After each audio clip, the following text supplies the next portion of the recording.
एक बात अपने जीवन में सदा उतार लेना, घर में अगर तुलसी का क्यारा है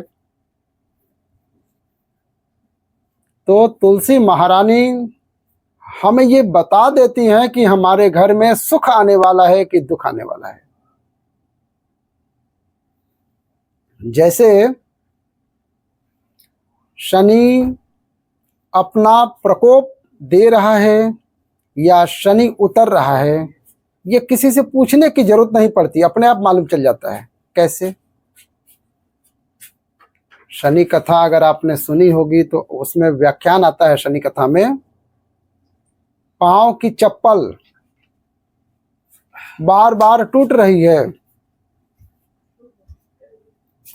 कमर से नीचे जो वस्त्र पहने हो फट रहे हो, कहीं पजामा है, धोती है, आदि वस्त्र हैं, कपड़े हैं, वो अपने आप फट रहे हैं। आजकल के ज़माने में तो लोग फटे फटाए पहन रहे हैं, उसकी गारंटी नहीं है, हम उसकी बात नहीं कर रहे हैं। जब हम ऐसे लोगों को देखते हैं तो हम समझ जाते हैं कि शनि तो इनके पास लगा हुआ है। जब उनका घुटना घुटनी सब फटा हुआ रहता है तो समझ में आ जाता है कि शनि पहले से उनके साथ लगा हुआ है। शनि का नियम है। शनि की बात जब आती है, पाँव की चप्पल बार बार टूट रही हो, घिस गई हो, बद्धी टूट रही हो, और अगर कमर से नीचे जो वस्त्र पहने हो वो अपने आप फट रहे हो, समझ लेना कि शनि पांव से प्रवेश कर रहा है, मतलब अपनी प्रखरता शनि दिखा रहा है। किसी मंदिर में गए महाराज और वहां जाने पर चप्पल चली गई तो समझ लेना शनि की कुदृष्टि अब पड़ना बंद होना चालू हो गई है। कितना सुंदर बात है। जूता चप्पल आज के ज़माने में तो फैशन हो गई है साहब। घर की चप्पल अलग होती है, बाहर की अलग होती है। घर में चप्पल लोग किचन तक पहन के जा रहे हैं। रसोई घर में लोग चप्पल पहन के चले जा रहे हैं, जहां भगवान का प्रसाद बन रहा है, जहां अन्नपूर्णा निवास कर रही है, और पूछने पर कहते हैं किचन की चप्पल है। तुम अपनी माँ को जरूर देखना, वो बूढ़ी माँ कितनी बार किचन में चप्पल पहन करके गई है, वो मुझे जरूर बताना।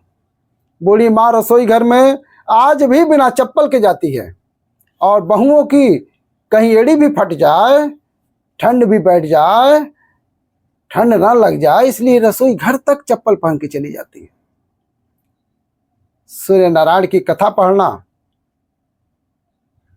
शनि महाराज की कथा पढ़ना, गरुड़ पुराण की कथा पढ़ना, जिन जिन कथाओं का व्याख्यान हम कर रहे हैं उसको पढ़ना जरूर। क्या लिखा है? घर के अंदर जब चप्पल जाती है, रोग, बीमारी, कष्ट, तकलीफ चालू हो जाती है। तुमने चप्पल क्यों पहनी है? ठंड ना लग जाए, रोग ना लग जाए। घर के अंदर अरे ज्यादा ठंड है, एक कालीन बिछा दो, एक दरी बिछा दो, मोटा आसन बिछा दो, जिस पर तुम चल लो। जरूरी है। कई कई लोगों के घर में हमने देखा है कालीन पर भी लोग चप्पल पहन के चलते हैं। और ब्राह्मणों को भोजन कराओ, गुरुजनों को भोजन करा रहे हैं, ठाकुर जी की थाली बजा रहे हैं, लगा रहे हैं, ठाकुर जी की थाल बना रहे हैं, तो भी चप्पल पाँव में लगा हुआ है। तेरा क्या होगा रे कालिया? क्या होगा? विचार तो करो। दिन पड़ी रे जाइने,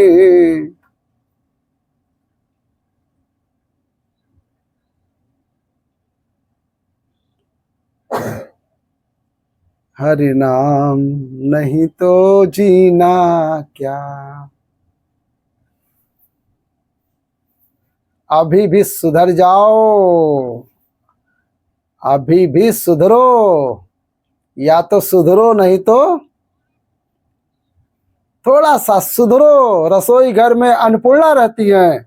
रसोई घर में शिव महापुराण की कथा कहती है कि जब भगवान शंकर को माँ जगत जननी भोजन करा रही थी, शंकर जी ने वर मांगा था अन्नपूर्णा से, हे अन्नपूर्णा, तुम मेरे घर के बच्चों का भरण पोषण कर रही हो, इस मृत्यु लोकों में जितने मनुष्य जन्म लेते हैं ये मेरे पुत्र कहलाते हैं। तो अन्नपूर्णा ने कहा, चिंता मत करो भोलानाथ, जितनी बार एक स्त्री, बेटी, कन्या या कहीं की बहू या बूढ़ी माँ भोजन बनाएगी, उस जगह पर मैं अन्नपूर्णा उसके शरीर में प्रवेश करूंगी। रसोई घर नहीं होगा, वो मेरा और तुम्हारा मंदिर कहलाएगा। तो मंदिर में चप्पल पहन करके जाओगे, भोजन का निर्माण करना चप्पल पहनकर। एक आसन रख लो आप रसोई घर के अंदर में, जिस आसन पर खड़े होकर आप भोजन बना लो, चप्पल की जरूरत ही नहीं पड़ेगी। श्रीमद् भागवत कथा कहती है, तुलसी का मात्र शनि अपनी दृष्टि बता देता है। शास्त्र कहता है कि जब घर के अंदर प्रवेश करने के, जब आप घर में प्रवेश करें तो कोने में चप्पल उतार दें। बाहर जगह नहीं है तो घर के अंदर प्रवेश करके लेफ्ट में चप्पल उतार दें, और 7 या 3 कदम के अंदर चप्पल उतर जाना चाहिए घर के अंदर। उसके बाद अगर चप्पल अंदर प्रवेश कर रही है तो राहु केतु शनि के साथ प्रवेश करते हैं, जिसके घर में बीमारी कभी पीछा नहीं छोड़ती है। शनि कथा, सूर्य की कथा का स्मरण करिए।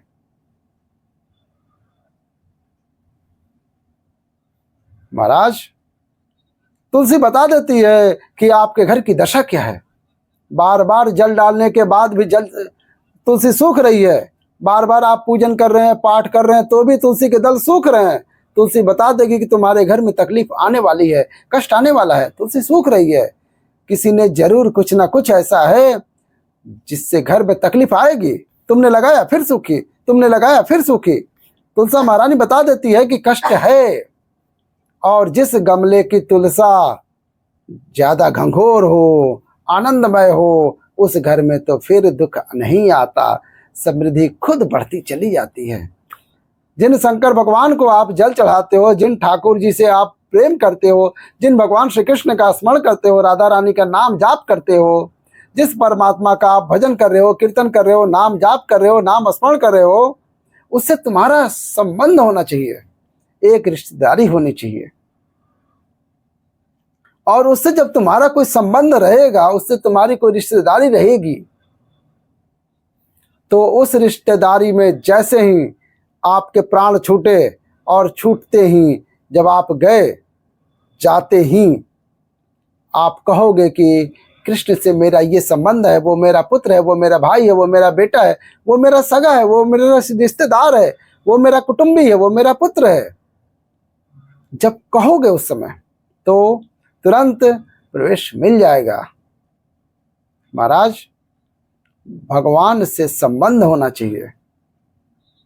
कई लोग भगवान को सुबह से रिझाने बैठते हैं तो भगवान को बनी बनी बात कहते हैं, ये पाठ कर लो, ये पाठ कर लो, ये पाठ कर लो, ये स्तुति कर लो, सारा बना बनाया। और तुमने अपने दिल से कौन सी स्तुति की है? तुमने अपने दिल से कौन से भगवान को निवेदन किया है? कौन सा नमन करा? बस सुबह उठना है, नहाना है, भगवान के सामने जाना है, भगवान को नहलाना है, कपड़े पहनाना है, अगरबत्ती लगाना है, थोड़ा सा शक्कर का भोग लगाना है। कितने सारे देवी देवता, शंकर जी, राम जी, गणेश जी, सारे देवता, और लेते क्या है? 2 खुरमा, 1 बालूशाही लेके चले जाते, 1 मठरी लेके चले जाते हैं, भगवान को इतनी सी कटोरी में लेकर रख देते हैं। अब कई लोगों से पूछा, इतनी सी कटोरी में 1 मठरी, 1 खुरमा, रोज मठरी खुरमा एक साथ नहीं रखती। आज मठरी तो कल खुरमे का भोग लगाएंगे, परसों गुजिया का, परसों पपड़िया का, डब्बे में भरा भरा रखेंगे, और 1 लड्डू रोज लगा देंगे। तो पूछा, इतना सा लड्डू और इतने सारे भगवान कैसे खाते होंगे? भाव से। तो हमने कहा, भगवान को तुम क्यों पूछते हो? बहुत दुख है गुरुजी। भगवान को पूजिए, लेकिन भोग में कंजूसी मत करिए। बात हमारी थोड़ी दिल पे लगेगी, उसके लिए क्षमा चाहते हैं। वीडियो का यहीं समापन करते हैं। कैसी लगी वीडियो? अच्छी लगी तो हमारी कथा को लाइक करें, और ऐसी कथा सुनने के लिए चैनल को सब्सक्राइब करके बेल आइकन दबा दें। हर हर महादेव।